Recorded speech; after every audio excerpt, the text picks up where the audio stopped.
રઘુવંશનું મહાકાવ્ય તરીકે મૂલ્યાંકન આજે એ ટોપિક વિશે ચર્ચા કરીશું, જેમાં સંસ્કૃત સાહિત્યના 5 પ્રસિદ્ધ મહાકાવ્યો નીચે પ્રમાણે છે. પહેલું કાલિદાસનું રઘુવંશ, બીજું કાલિદાસનું કુમાર સંભવ, ત્રીજું ભારવીનું કિરાતાર્જુનિયમ, ચોથું માઘનું શિશુપાલ વધ અને પાંચમું શ્રીહર્ષનું નૈષધ ચરિતમ. મહાકાવ્યના લક્ષણો દંડી, વિશ્વનાથ વગેરે અલંકાર શાસ્ત્રીઓએ આપ્યા છે. તેમાં આગળના ચર્ચા પોઈન્ટમાં કરીએ તો મહાકાવ્યના લક્ષણો છે એના વિશે ચર્ચા કરીએ, જેમાં મહાકાવ્યના મુખ્ય લક્ષણો નીચે પ્રમાણે આપી શકાય. તેમાં પહેલું સર્ગ. મહાકાવ્ય તેના નામ પ્રમાણે મોટું કાવ્ય છે, તેથી તે સર્ગોમાં વહેંચાયેલું છે. મહાકાવ્યમાં 8થી ઓછા અને 30થી વધારે સર્ગો ન હોવા જોઈએ. આ સર્ગો અતિ ટૂંકા કે લાંબા ન હોવા જોઈએ. દરેક સર્ગમાં 30થી ઓછા અને 200થી વધારે શ્લોકો ન હોવા જોઈએ. પ્રત્યેક સર્ગના આવતા કથાનક અનુસાર તેમનું નામ આપવું જોઈએ. સર્ગના અંતે ત્યાર પછીના સર્ગના કથાનકથકનું સૂચન કરવું જોઈએ. બીજું આરંભ. મહાકાવ્યનો આરંભ આશીર્વાદ, નમસ્કાર કે વસ્તુ નિર્દેશિત થવો જોઈએ. અહીંયા જે બીજા નંબરની વાત છે એ આપણને મંગલાચરણના રૂપમાં કહે છે કે મંગલાચરણના 3 પ્રકાર છે: એક આશીર્વાદાત્મક, એક નમસ્કારાત્મક અને એક વસ્તુ નિર્દેશાત્મક. પહેલાંના વિડીયોની અંદર આપણે ચર્ચા થઈ ગઈ, તો એમાં આ આરંભ છે એ મહાકાવ્યનો આશીર્વાદથી, નમસ્કારથી અથવા વસ્તુ નિર્દેશથી થવો જોઈએ. ત્યારબાદ ત્રીજા પોઈન્ટમાં કહે છે કથાવસ્તુ. મહાકાવ્યનું કથાવસ્તુ ઐતિહાસિક હોવું જોઈએ અથવા કોઈ મહાપુરુષના જીવન પર આધારિત હોવું જોઈએ. ટૂંકમાં કહેવાનો મતલબ કે કથાવસ્તુ છે એ મુખ્ય જે કહેવાની કાવ્યની જે શૈલી છે એને આધારે એને બંધ બેસતું હોવું જોઈએ. ત્યારબાદ ચોથા પોઈન્ટમાં કહે છે નાયક. મહાકાવ્યનો નાયક ઉદાર ચરિત્રવાળો હોવો જોઈએ. તે સાથે કુલીન, ક્ષત્રિય, ગુણવાન અને ધીરોદાત હોવો જોઈએ, અથવા તો કોઈ દેવ પણ સંભવી શકે. કોઈકવાર એક જ વંશના અનેક રાજાઓ તેના નાયક તરીકે આવી શકે. પાંચમું પોઈન્ટ છે શીર્ષક.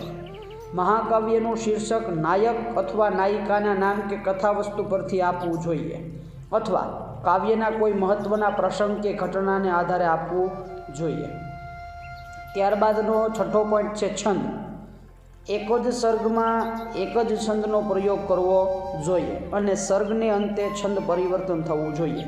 કોઈ એકાદ સર્ગમાં કવિ પોતાનું છંદ પ્રભુત્વ દર્શાવવા જુદા જુદા છંદો પ્રયોજી શકે છે. ત્યારબાદ 7મા પોઈન્ટમાં ચર્ચા કરીએ તો વર્ણનો. મહાકાવ્યમાં વન, નગર, પર્વત, સમુદ્ર, નદી, ચંદ્રોદય, સંધ્યા, જળક્રીડા, રતિક્રીડા, યુદ્ધ, સંભોગ વગેરે વિષયોનું વર્ણન યથાસ્થાને હોવું જોઈએ. ત્યારબાદ કહે છે 8મા પોઈન્ટમાં રસ. મહાકાવ્ય રસ અને ભાવથી યુક્ત હોવું જોઈએ. તેમાં શૃંગાર, વીર અને શાંત એ 3 રસોમાંથી કોઈ એક રસ મુખ્ય હોવો જોઈએ. બાકીના રસો ગૌણ રીતે આવી શકે. ત્યારબાદ 9મા પોઈન્ટમાં કહે છે સંધિ. મહાકાવ્યમાં નાટકની 5 સંધિઓનો ઉપયોગ થવો જોઈએ. 10મા પોઈન્ટમાં કહે છે અલંકાર અને શૈલી. મહાકાવ્ય વિવિધ અલંકારોથી અલંકૃત હોવું જોઈએ, તેમજ વિવિધ શૈલીથી સુશોભિત હોવું જોઈએ. ત્યારબાદ 11મા પોઈન્ટમાં કહે છે ઉદ્દેશ. મહાકાવ્યનો ઉદ્દેશ ધર્મ, અર્થ, કામ અને મોક્ષ એ 4 પુરુષાર્થોમાંથી કોઈ એક અથવા વધારે પુરુષાર્થની પ્રાપ્તિનો હોવો જોઈએ. 12મા પોઈન્ટમાં કહે છે મહાકાવ્ય યુગો પર્યંત ટકી રહેવું જોઈએ. એટલે કે આ સમયે લખાયેલું મહાકાવ્ય છે લાંબા સમય સુધી એમની ચર્ચા થવી જોઈએ. મહાકાવ્યના ઉપર દર્શાવેલા બધા જ લક્ષણો અનિવાર્યપણે મહાકાવ્યમાં હોવા જોઈએ એવો કોઈ નિયમ નથી. આમાંથી એકાદ લક્ષણ ન હોય તો તેના મહાકાવ્યત્વને કાંઈ આંચ આવતી નથી. ટૂંકમાં અહીંથી બતાવેલા આગલા જે મહાકાવ્યો છે એ મહાકાવ્યોના જે પોઈન્ટ મૂલ્યાંકન બતાવેલા છે, લક્ષણો બતાવેલા છે, એમાંથી કોઈ એકાદો લક્ષણ છે એ ન હોય તો એ મહાકાવ્ય બની શકે છે અને કોઈ તકલીફ આવતી નથી. ત્યારબાદના પોઈન્ટમાં કહે છે રઘુવંશનું મહાકાવ્ય તરીકે મૂલ્યાંકન. જે આપણે અહીંયા આ લક્ષણો વિશે ચર્ચા કરી તો એમાં એ લક્ષણોના આધારે રઘુવંશ છે એ લક્ષણો સાથે કેટલું જોડાયેલું છે અને એનું કઈ રીતે એનું મૂલ્યાંકન થઈ શકે છે એ વિશે ચર્ચા છે. ત્યારે કહે છે સંસ્કૃત સાહિત્યમાં પ્રસિદ્ધ 5 મહાકાવ્યોમાં સ્થાન પામનાર મહાકવિ કાલિદાસ રચિત રઘુવંશ મહાકાવ્યમાં ઉપર દર્શાવેલ લક્ષણો સંપૂર્ણપણે જોવા મળે છે. પહેલું છે સર્ગ. રઘુવંશ સર્ગોમાં વિભાજિત છે. તેના 19 સર્ગો છે. આ સર્ગો બહુ નાના કે મોટા નથી.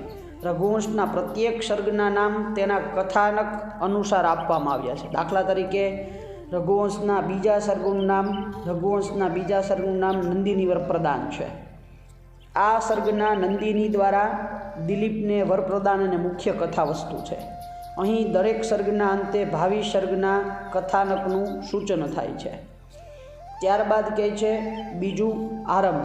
રઘુવંશનો આરંભ શિવ અને પાર્વતીની વંદનાથી થાય છે. શરૂઆતના 10 શ્લોકો પછી 11મા શ્લોકમાં વસ્તુ નિર્દેશ કરીને કવિએ કાવ્યનો આરંભ કર્યો છે. ત્યારબાદ ત્રીજા પોઈન્ટમાં જોઈએ, ત્રીજા લક્ષણમાં જોઈએ તો કથાવસ્તુ. રઘુવંશનું કથાવસ્તુ ઇતિહાસ, પ્રસિદ્ધ રામાયણ અને અન્ય પ્રચલિત ગ્રંથોમાંથી લેવામાં આવ્યું છે. ત્યારબાદ ચોથા લક્ષણમાં જોઈએ તો નાયક. રઘુવંશમાં એક જ વંશના કેટલા એટલે કે સૂર્યવંશના દિલીપ, રઘુ, અજ, રામ વગેરે વિવિધ રાજાઓ નાયક તરીકે આવે છે. આ નાયક કુલીન, ધીરોદાત અને ગુણવાન છે.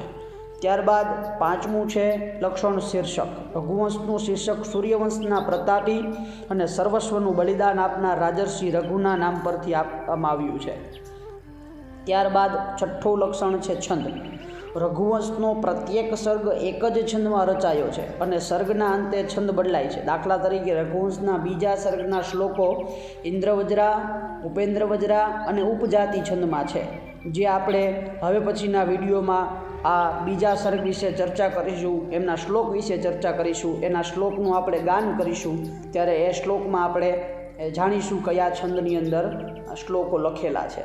જ્યારે છેલ્લો શ્લોક માલિની છંદમાં છે. કાલિદાસે પોતાનું છંદ પ્રભુત્વ બતાવવા માટે 9મા સર્ગમાં જુદા જુદા છંદો પ્રયોજ્યા છે. ત્યારબાદ આગળ જોઈએ તો 7મા લક્ષણમાં વર્ણનો, કે રઘુવંશમાં કયા કયા વર્ણનો આવેલા છે. તો કે રઘુવંશમાં હિમાલયની વન્ય પ્રકૃતિ, રઘુજન્મ, રઘુદિગ્વિજય, ઇન્દુમતી સ્વયંવર, વસંત ઋતુ, મૃગયા, સીતા વિવાહ, રામ રાવણ યુદ્ધ, સીતા ત્યાગ, અશ્વમેધ યજ્ઞ વગેરેના વર્ણનો પ્રાપ્ત થાય છે.